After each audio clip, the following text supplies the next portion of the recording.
अस्सलाम वालेकुम। उम्मीद है कि हमारी बहन भाई सब ठीक होंगे। ये हम है एक अम्मा के पास जो कि बहुत ही ज़ईफ़ है। बारिश आने की वजह से उसका मकान गिर गया है। मजीद पूछते हैं अम्मा जी की क्या राय है।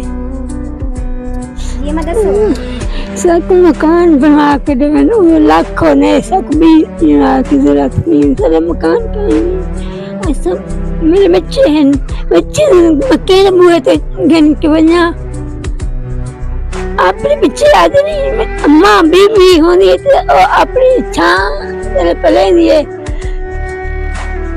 कहीं बच्चे को पालो तो पीछे हाथ तो गाली कहीं ना नहीं खातिर अब उठे यहाँ अपने बच्चे अपने कन्ने रखी हुई है